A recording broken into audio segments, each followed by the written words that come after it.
Hi, I'm Mark Dunn, your Merchant Services Trainer. In this short video, I'm going to compare and contrast the two parts of merchant bank card, issuing and acquiring. Use of a credit card always involves a cardholder and a merchant. The cardholder is making a purchase from a merchant who is accepting the card as a form of payment. This reveals the two sides of every bank card transaction. The cardholder side, which we call issuing, and the merchant side, which we call acquiring. If there was only one bank that issued all of the credit cards and also enrolled all of the merchants for card acceptance, merchant processing would be a lot simpler and easier. But in the United States today, we have over 3,000 banks. So, in most cases, the cardholder bank is not the same as the merchant processing bank. And this makes the processing of credit and debit card transactions quite a bit more complicated. But let's step back a moment and consider the two entities that are at the center of bank card processing. These two entities are Visa and MasterCard. Visa and MasterCard started off as not-for-profit associations of banks. In 2006 and 2008, they both became public companies. These card brands manage the infrastructure of bank card to make the system of cards and transactions work smoothly. As we said a moment ago, there are two major functional activities to the bank card world, issuing and acquiring. The functions are carried out by the banks that are members of the card brand networks. Bank card issuers produce card programs for card holders.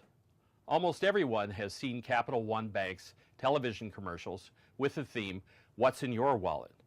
Well, that's bank card issuing. Almost every bank in America has a bank card issuing program. Issuing is a very profitable business for banks. Bank card acquirers, on the other hand, provide bank card transaction services for merchants. Acquiring is typically not in the public eye, it's usually not advertised on television, and it receives far less attention.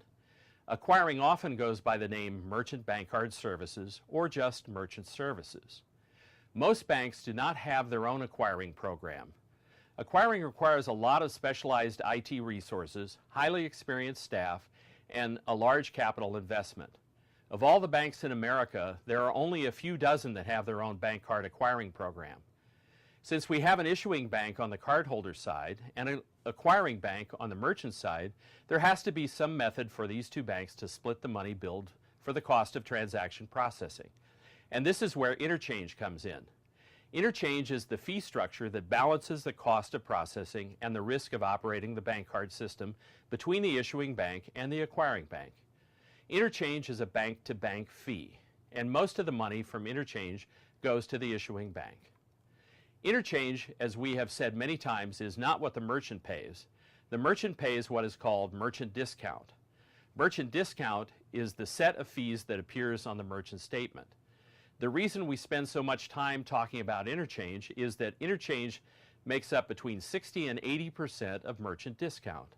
In fact, interchange is the largest single component of merchant processing. It's important to keep in mind that Granite Payment Alliance manages all of the relationships that enable merchant processing for your banking clients. You don't have to be an expert on the subjects of issuing and acquiring. Granite Payments has plenty of experts that you can rely on. If you have any questions, let us know. We'll be happy to talk you through it. Thanks for watching this video. I'm Mark Dunn.